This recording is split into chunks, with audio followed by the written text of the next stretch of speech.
अपनी माँ कमला, पिता रामू और बूढ़ी दादी के साथ रहा करती थी। मीनू अपने माँ पिता की एकलौती संतान थी। मीनू के माँ पिताजी मजदूरी कर अपना और अपने परिवार का पेट पालते थे। मीनू दिखने में काली थी, लेकिन पढ़ाई में वो हमेशा ही अव्वल रहा करती थी। अब मीनू 8वीं कक्षा में थी। उसकी पढ़ाई की जिज्ञासा इतनी ज्यादा थी कि अब गांव में उसे अपने सवालों के जवाब मिलना कठिन हो चुका था। तो एक दिन मीनू की टीचर रामू से, रामू, तुम्हारी बिटिया बहुत होशियार है, लेकिन इस छोटे से गांव में उसके गुणों का कोई महत्व नहीं बचेगा।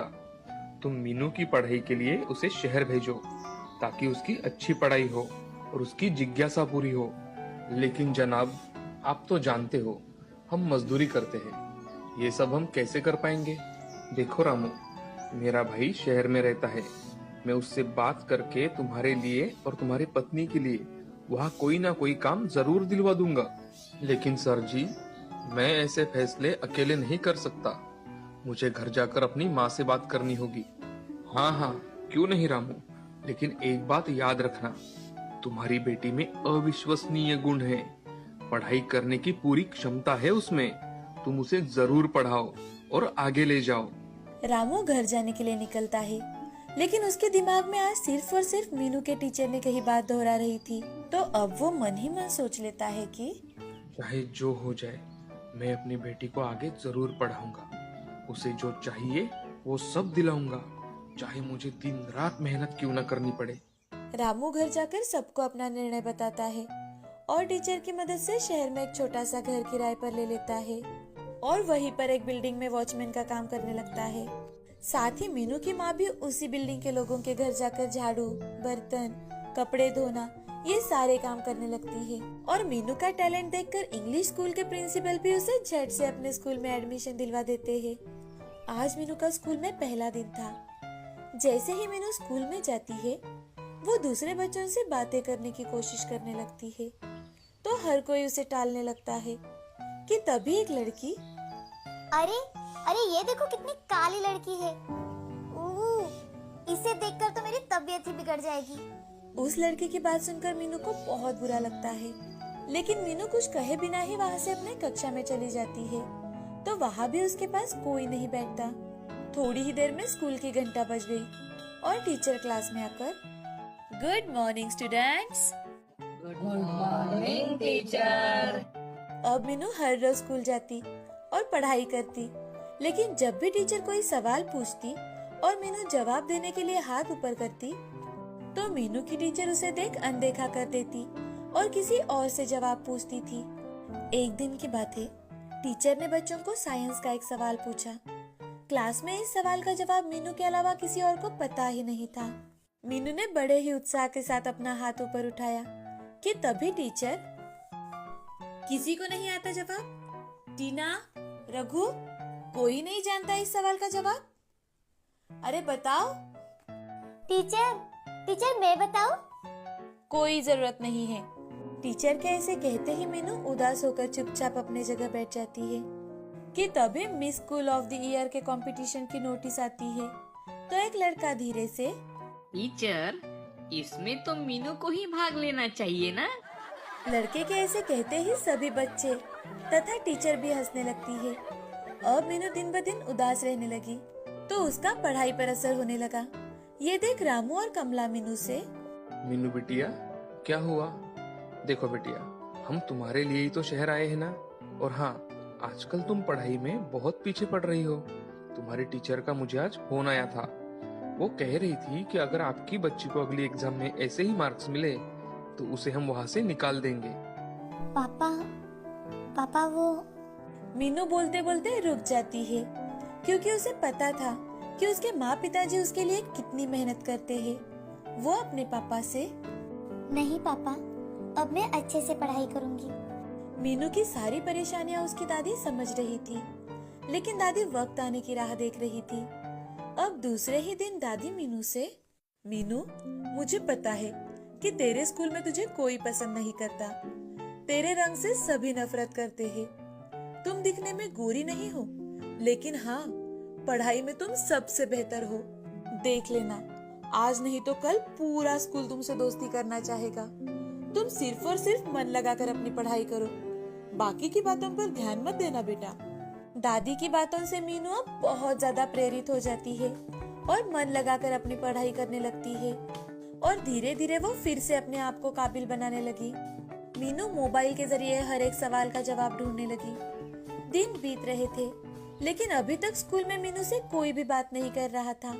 ऐसे ही एक दिन क्लास में एक नोटिस आती है, स्टेट लेवल पर क्विज कंपटीशन होने वाला है, तो स्कूल से सबसे होशियार बच्चे को ही भेजा जाएगा। जो भी इस कंपटीशन में पार्टिसिपेट करना चाहता हो, वो स्कूल के बाद हॉल में आ जाए।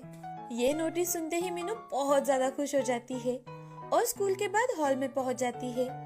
वहां जाते ही मीनू की टीचर मीनू को देख, मीनू तुम यहाँ क्यों आई हो? क्या जानती नहीं, यहाँ तुम जैसे दिखने वाली लड़की की कोई जरूरत नहीं है। टीचर, यहाँ तो क्विज कंपटीशन की टेस्ट चल रही है ना, कि miss school of the year की। अच्छा, तो अब तुम मुझसे बहस भी करना चाहती हो। टीचर और मीनू की बात चल रही थी कि तभी स्कूल के प्रिंसिपल वहाँ आते हैं और वो मीनू से, अरे तुम मीनू हो ना? अच्छा किया, इस कंपटीशन के लिए अपना नाम लिखवा दिया। स्कूल का नाम रोशन करना बिटिया। चलो अंदर चलो।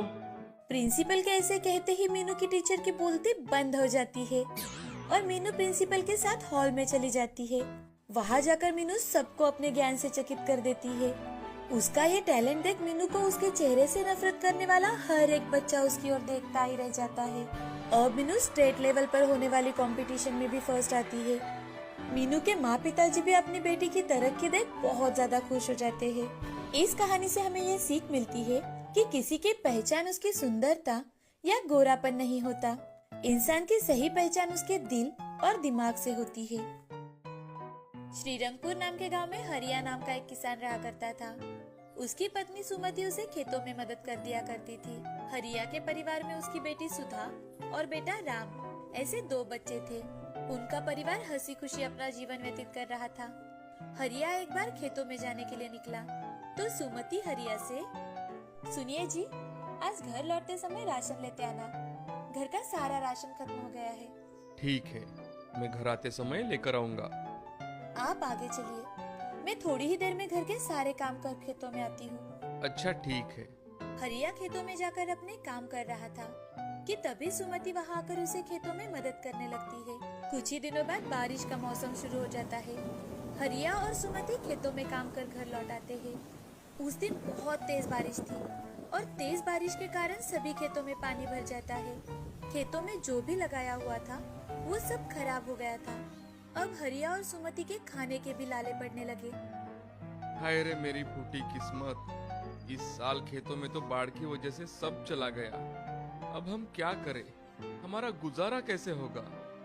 मुझे भी यही चिंता खाई जा रही है। घर में राशन भी लगभग खत्म होने को है। सुमति, अब तो मैं किसी से पैसे भी नहीं मांग सकता, पहले ही कर्जा ले चुका हूँ।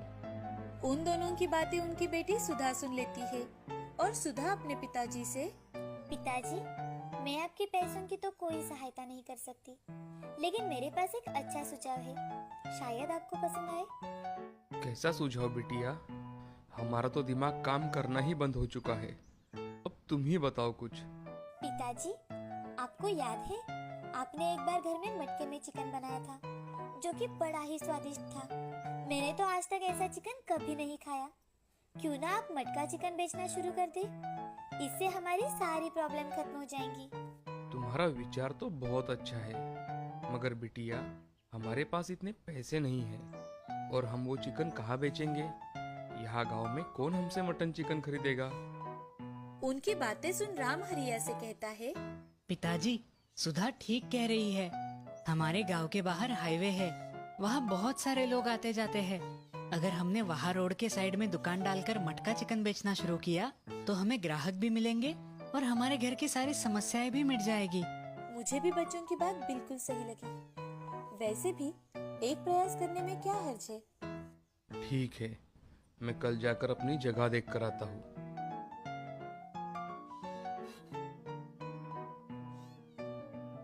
ये मेरे कंगन बेच दीजिए, उससे जो भी पैसे आएंगे उससे हम हमारा धंधा शुरू कर सकते हैं। हरिया को सुमति की बातें ठीक लगी। हरिया सुमति से कंगन लेकर उन्हें बाजार जाकर बेच देता है और उससे आए हुए पैसों से हाईवे पर एक अच्छी जगह देखता है और वहाँ पर एक बाम्बू लगाकर दुकान बनाता है। फिर घर आकर उसे खाना पकाने के लिए जो भी सामग्री चाहिए थी वो इकट्ठे करता है। सुमति हरिया की मदद कर देती है। गांव के चिकन वाले से हरिया चिकन लेकर अगले ही दिन से अपना दुकान शुरू कर देता है। आज उसका दुकान शुरू करने का पहला ही दिन था। तभी उस रास्ते से सरपंच वहाँ से घर जा रहे थे तो उनकी नजर हरिया पर जाती है। वो हरिया के पास आकर, अरे हरिया, ये कोई नया धंधा शुरू किया है क्या? खेती में कोई काम धाम नहीं है? अरे भाई, बाढ़ की वजह से और भी काम पड़े हुए हैं। हाँ सरपंच जी, वो सब तो पता है, मगर अभी खाने के लाले पड़ रहे हैं, इसलिए मैंने मटन चिकन बेचने का निर्णय लिया है। अरे हरिया, ये आम लोगों के बस की बात नहीं है। पता है सरपंच जी, पर मैं एक बार प्रयास करना चाहता हूँ। भाई जैसा तुम्हें ठीक लगे हरिया, मैं चलता हूँ। ऐसा कहते हुए सरपंच वहाँ से चले जाते हैं। अब हरिया की दुकान में सुबह से एक भी ग्राहक नहीं आया था और इसी कारण उसे सरपंच जी की बातें सच लगने लगी थी। कुछ वक्त बीत जाने के बाद हरिया के दुकान के सामने एक गाड़ी आकर रुकती है और गाड़ी में से उतरकर एक आदमी हरिया से, अरे भैया, आपके दुकान में खाने के लिए क्या है? भाई साहब, हमारे यहाँ स्पेशल मटका चिकन है, आपको बेहद पसंद आएगा। तो फिर हम दोनों के लिए 2 प्लेट लगा दो और साथ में गर्मा गर्म रोटी भी देना। जी साहब, अभी लाया। ऐसा कहकर हरिया 2 प्लेट खाना लगाने के लिए जाता है और हरिया सुमति से, सुमति, जल्दी से 4 गर्मा गर्म रोटियां बनाओ, आज पहला ग्राहक आया है, सब कुछ अच्छा होना चाहिए। जी अभी बनाती हूँ। सुमति रोटियां बनाने लगती है और हरिया चूल्हे पर का मटका चिकन एक छोटे से मटके में डाल देता है और 2 प्लेट तैयार करता है। वो आदमी खाना खाने लगता है। जैसे ही वो आदमी पहला निवाला खाता है तो वो हरिया से, वाह भैया, क्या चिकन बनाए हैं आपने। मैंने आज तक इतना स्वादिष्ट चिकन नहीं खाया, बहुत लाजवाब। सच में ये तो बहुत लाजवाब है, दिल भर गया चिकन खाकर। धन्यवाद साहब। मैडम, वो चिकन मटके का होने के कारण बहुत स्वादिष्ट है। वो दाम्पत्य खाना खाकर अपने साथ पार्सल भी लेकर जाते हैं। हरिया अपनी होटल से आई हुई पहली कमाई शाम के समय सुमति के हाथ में देता है और सुमति वो पैसे घर आकर भगवान के सामने रख देती है। सुमति भगवान के सामने हाथ जोड़कर, भगवान हमें हमारे काम में सफलता देना। अब सुमति घर के कामों में लग जाती है। आज हरिया और सुमति बड़े ही खुश थे। अगले दिन दोनों ने जल्दी जल्दी सभी काम किए और फिर सुबह ही मटका चिकन दुकान पर तैयार रखा। आज कल के मुकाबले उनके दुकान पर कई ज्यादा लोग आए। ये देख हरिया बड़ा ही खुश था। तभी एक पहलवान दुकान में आकर, अरे भाई हरिया, जल्दी से 1 प्लेट मटका चिकन दो। मैंने सुना है यहाँ का मटका चिकन बहुत अच्छा है। अरे भाई साहब, आपने बिल्कुल सही सुना है, मैं अभी लाता हूँ, मुझे सिर्फ 5 मिनट दीजिए, मटका चिकन तैयार है। हरिया जल्दी अंदर जाकर 1 प्लेट खाना लगाता है और पहलवान के सामने लाकर रखता है। पहलवान पेट भर खाना खाता है और खाना होने के बाद हरिया से, अरे हरिया भाई, क्या लाजवाब सब्जी बनाई है आपने, भाई मजा ही आ गया। धन्यवाद भाई साहब। ऐसा कहकर पहलवान पैसे देकर वहाँ से चला जाता है। अब दिन ब दिन हरिया का दुकान कम होटल बहुत अच्छी तरह से चलने लगा था। उसके दुकान पर ढेर सारे ग्राहक आने लगे थे। गांव के लोग भी बड़े ही चाव से हरिया के हाथ का मटका चिकन खाने लगे थे। बड़े बूढ़ों से लेकर बच्चों को भी हरिया के हाथ का चिकन बेहद पसंद आने लगा था। अब हरिया ने जल्द ही अपनी छोटी सी दुकान एक छोटे से होटल में बदल डाली। उसके साथ सुमति भी कंधे से कंधा मिलाकर काम करने लगी। उनका परिवार अब बड़ा ही खुश था। हरिया और सुमति ने अपने खेतों को भी अच्छा बनाया था, जो कि बाढ़ की वजह से पूरा खराब हो गया था। अब उनके घर में खुशहाली ही खुशहाली थी। हरिया ने अपने आप पर भरोसा रखकर अपना काम पूरी ईमानदारी के साथ किया।